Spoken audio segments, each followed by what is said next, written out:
Hey, I'm Tom. Let's talk Feria and game development as a hobby.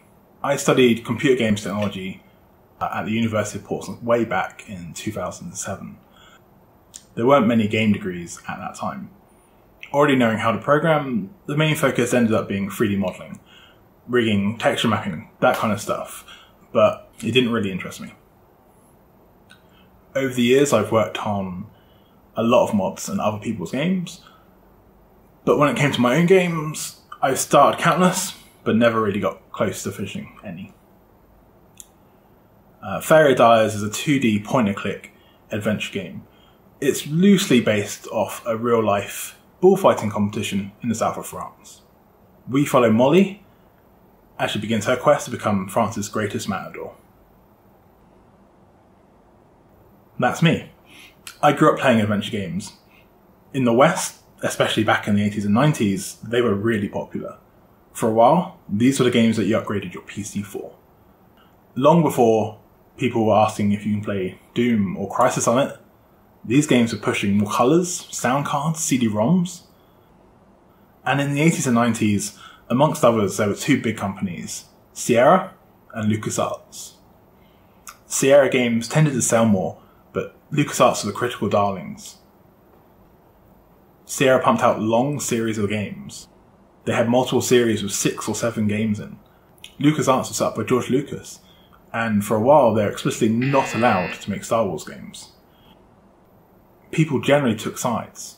I love both, but Feria very much leans into the LucasArts style, influenced by games like Monkey Island, Day of the Tentacle, Sam and Max.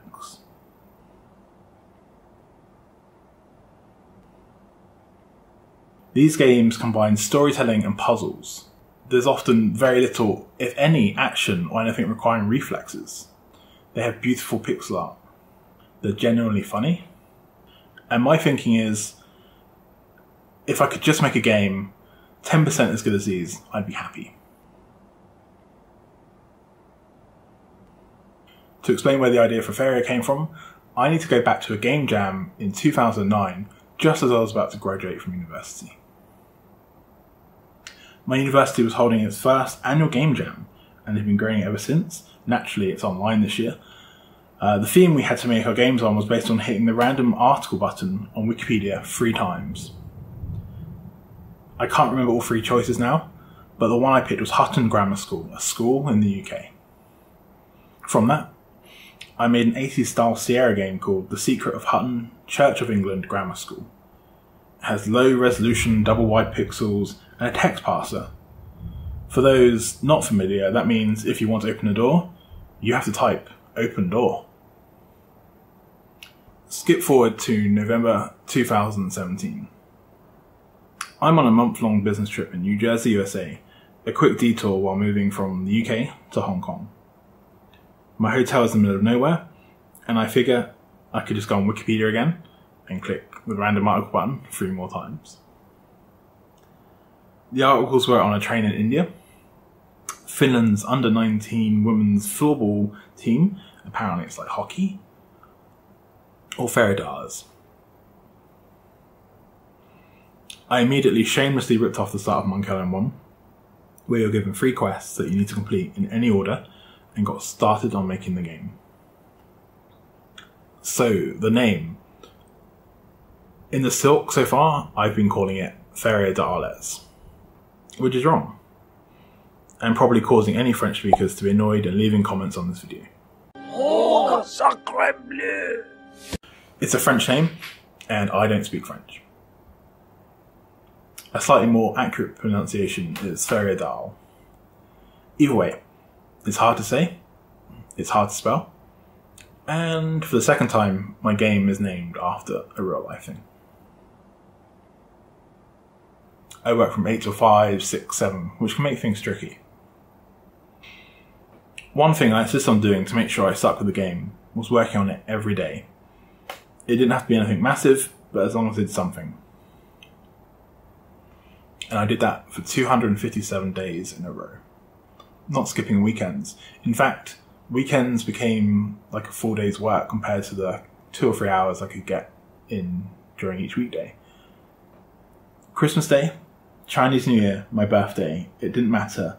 I worked on the game every day from November until ACG at the end of July.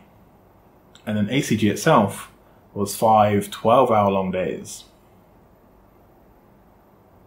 On top of that, preparing for ACG was really the only period that we had crunch for.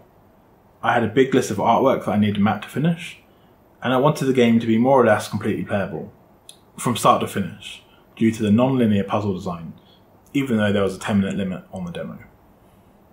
After ACG, progress slowed way down. We needed a break, and development on the game halted for about 2 months. I went on a month-long trip to the US, including Mittens, which is essentially a week-long meet-up with members of the adventure game studio community, the engine that I use. It's been going on every year for almost 20 years, and it's something that really makes me want to make something. That recharged my battery and upped the enthusiasm again. Then, in 2019, I also did a lot of business travel. I spent 2 weeks every month in Italy and 2 weeks in Hong Kong, so that also impacted on my time to work on the game.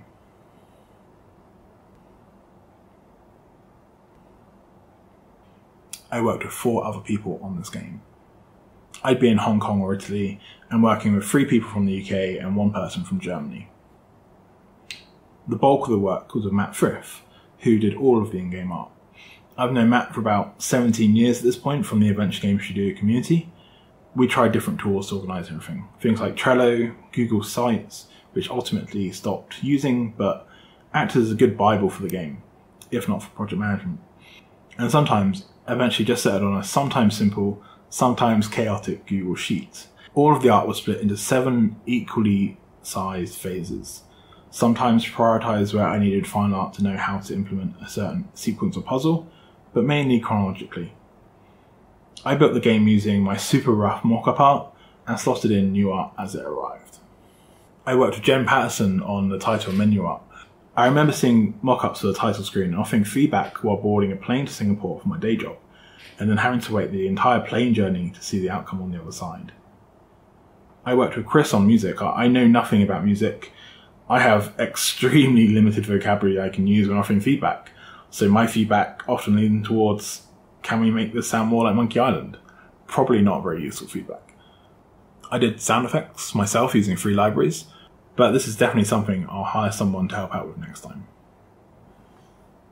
Given that I was working on Feria in my spare time, maybe not the most obvious thing to do was start making another game while I'm still working on it. I originally intended this to be a quick thing to release a little while after Feria, but as Feria took longer than I expected, it released first. The Secret of Hutton Church of England Grammar School VGA edition was a remake of the game I made at the University Game Jam, now brought into the 90s Sierra VGA style. Again, I worked remotely, a friend in the UK doing the in-game art, another artist doing the cover art, and a voice actor in Australia. Even though it ultimately meant that Feria took longer to finish, I liked doing this side project for 3 main reasons. It was a Sierra type game versus LucasArts. It meant I could do something slightly different. While fixing bugs in Feria, I could be doing design or something more interesting. And finally, something to do during downtime. If I was waiting for some art for Feria, rather than feel like I'm wasting time by not doing anything, I could switch to another game and be working on something. The game, as originally intended, was more or less finished in March of 2019. I enlisted the help of a stand-up comedian and game developer, Alistair Beckett-King, from the UK for help on rewriting dialogue and in-game text, and to fine-tune some of the design. Again, we resorted to spreadsheets. I copied all of the text from the game, every conversation, every interaction. Ali would then edit those, and I'd copy those changes back into the game. Not the most efficient way of doing things. The biggest change was for the ending. Originally it ended on a big cliffhanger. I love cliffhangers. From the ending of Monkey Island 2, where the main villain who's been chasing you all over turns out to be your older brother, and you're both kids, and this whole thing has been taking place in a theme park the whole time. Sorry, spoilers for a 30-year-old game. To Twin Peaks, where I'm not sure if anyone understands what's going on. But the feeling was, it was best to change the ending. So we did. and that took us another 8 months to finish up. All new animation, backgrounds, sound effects, and puzzles. It's a self-enclosed ending, which didn't really reuse any of the rest of the game. Eventually the game came out just over 2 years after starting work on it, in December 2019. Before we got there though, there was one other small change. Originally the game was going to be free. I had no intention of selling it. It's my second game and I'm in no position to ask people for money.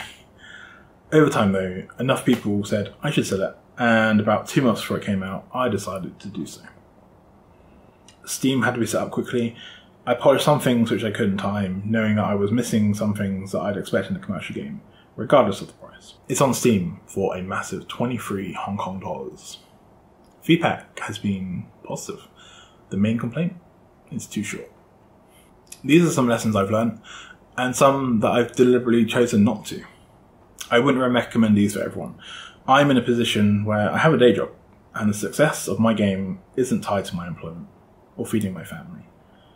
I understand when I see clinical business decisions being made, but I like to be in the position where I can willfully ignore best practices that I find icky. I'm not comfortable constantly plugging my game. I tweet about my game often. There's normally an uptake in sales when I do so, but not to the extent of some other developers. Make a Steam page way earlier and be ready for what that entails. Sometimes you have to play the algorithm game. I use Steam as a player very differently to other people. My Steam account is from September 13, 2003, the day after Steam came out. I needed it to play Counter-Strike, but apparently I don't use Steam properly.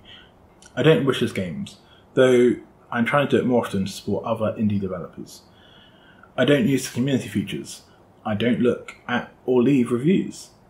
I had to get used to the fact that other people do, and it was another community I needed to manage, rather than just throwing my game on the store and let that sweet, sweet money roll in.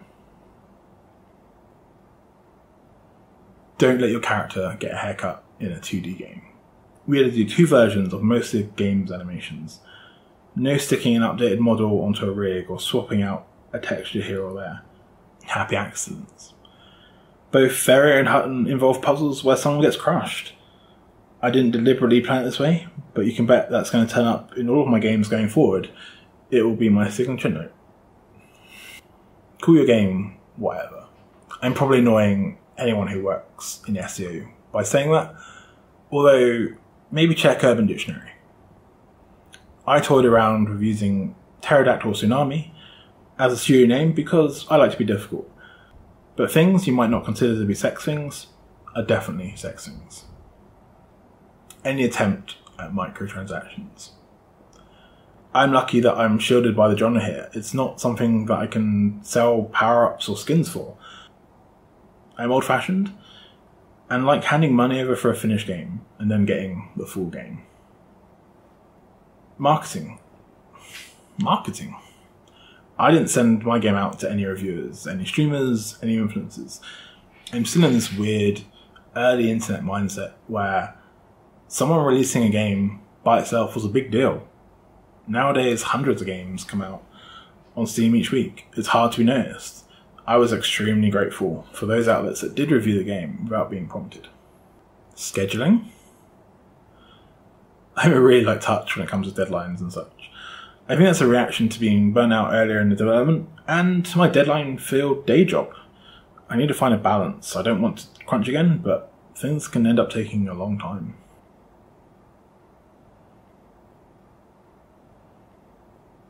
I'm working on some free patches and DLC.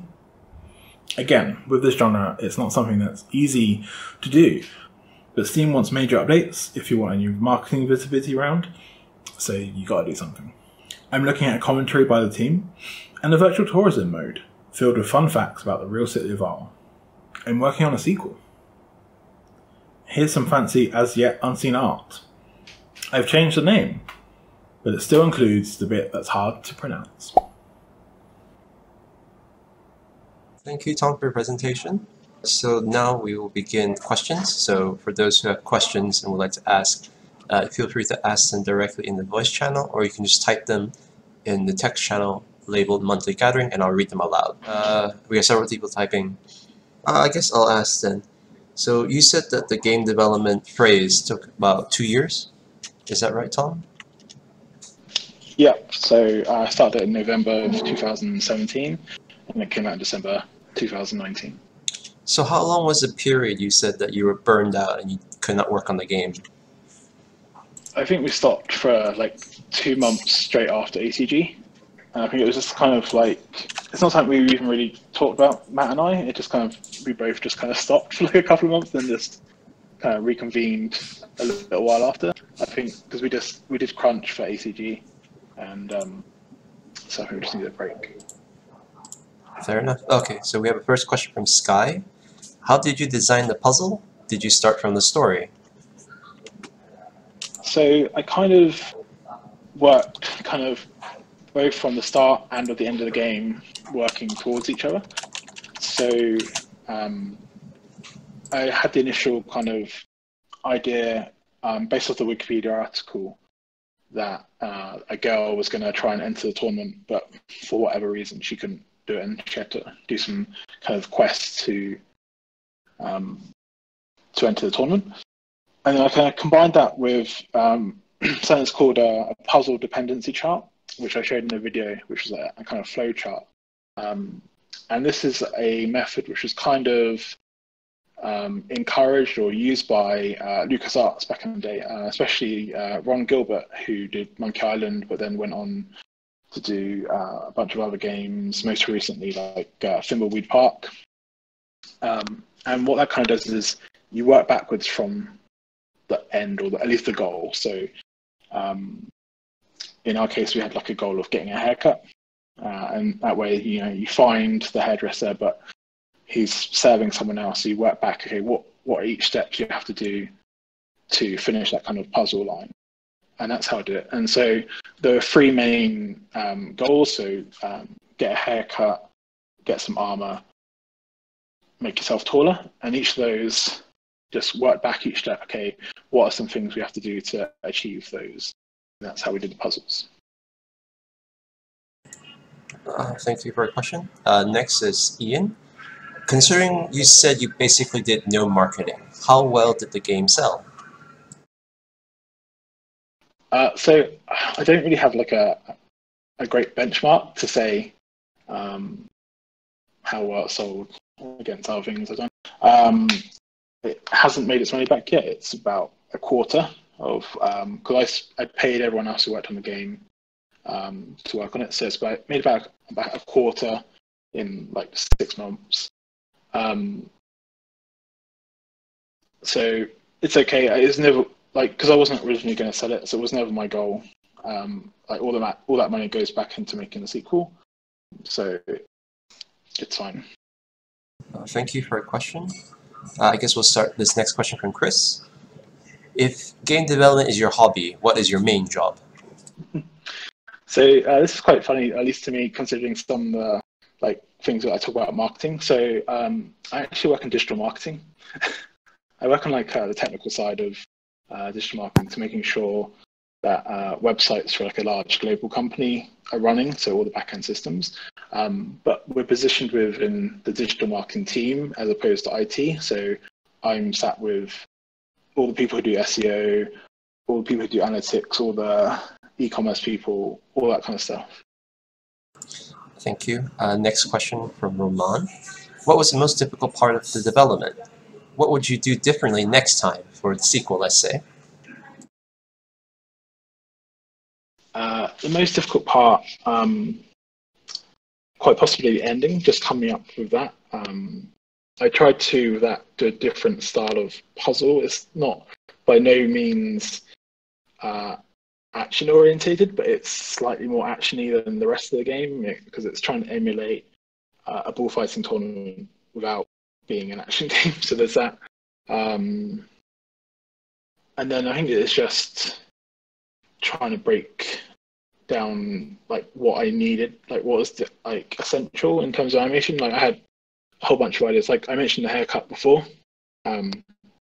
Originally when I did the design document, I had like different costumes for picking up the armor and getting the haircut and walking around normally. So rather than like where we had like 2 sets of animations, I had like a matrix of like, I would have needed 9 versions of every animation, which was just way too much. So it's kind of learning what I had to cut down to make it somewhat feasible. And then differently next time, there's a couple of things. So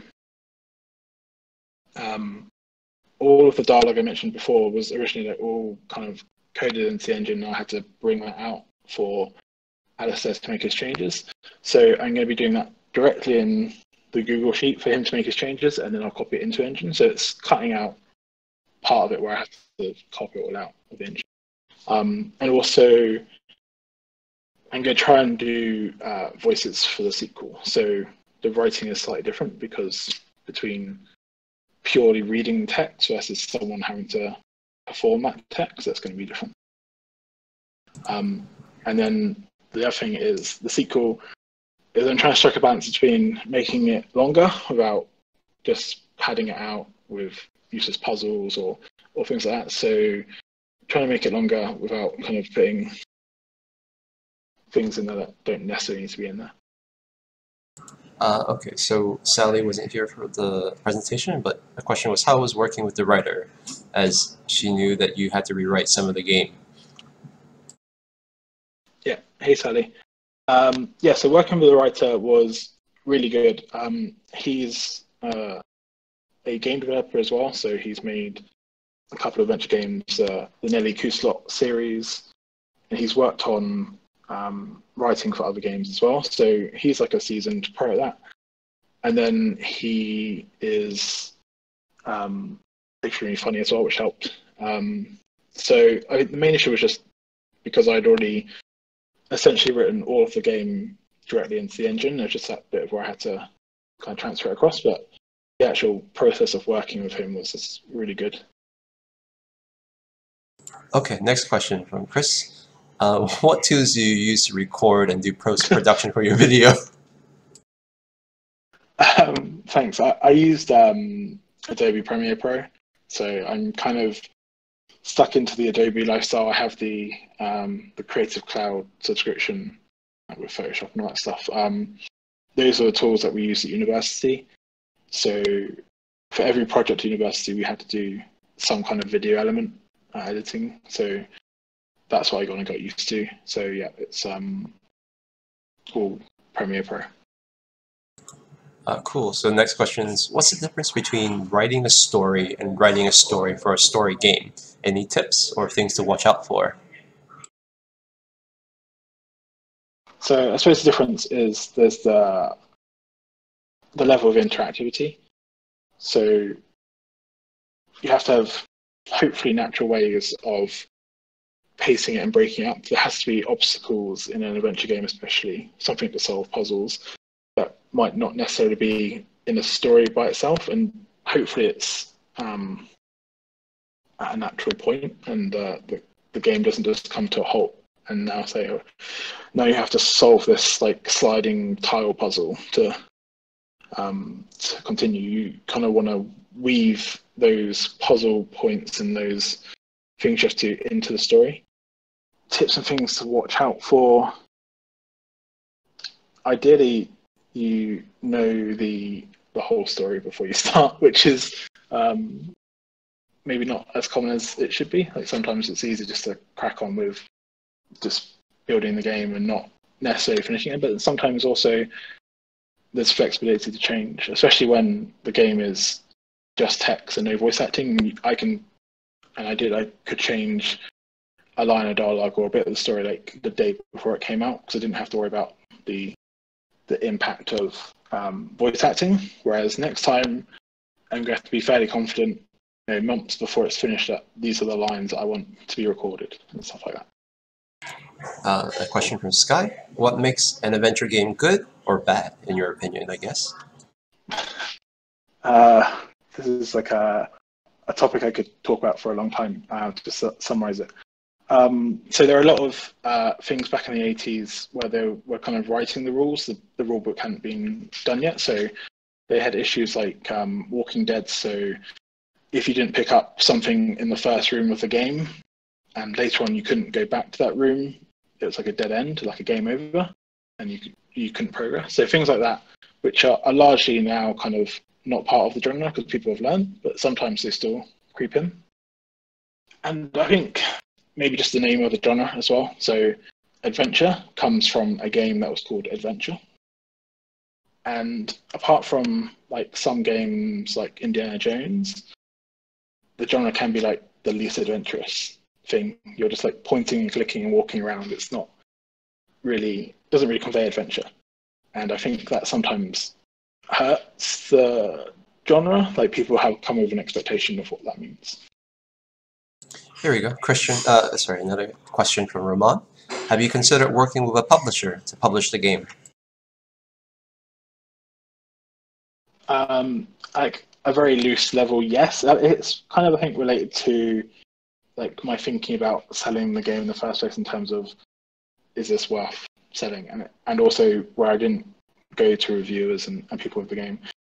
I think it's just like a personal thing of, do I feel like this is the point where I can make something that I can pitch to publisher? And I don't think I'm there yet, so I don't feel confident necessarily on doing that. Question from Chris. What is your favorite adventure game? So my favorite adventure game is Monkey Island 2, LeChuck's Revenge. So the sequel to The Secret of Monkey Island from 1990, LucasArts. Do you have anything you want to elaborate on that? Or I mean, I can talk about it for days. I think it's got the non-linear. There's a huge second chapter of the game requires you to collect 4 map pieces, and you can get those in any order you want. And it's like, the word probably doesn't mean the same thing today as it did then, but it's like an open world in terms of an adventure game. You can travel like loads of different locations, like on a treasure hunt essentially. And I think that's probably my favorite part in any game. question from Don. Did you use any project management software to develop your game? So this kind of goes back to where I mentioned being in digital marketing earlier. So part of my job, my normal day job, is project management. So I use a lot of project management tools, Jira, Confluence, right, in my day job. But for this game and working remotely with Matt, we couldn't really find anything we were like mega comfortable with using, just in terms of our workflow. So what we ended up using was literally just Google Sheets and Dropbox. So we tried different things like Trello and things like that, but none of them just felt right. So we just kind of have these kind of Google Sheets that we used. Thank you again for taking the time to prepare your presentation, Tom. Thank you.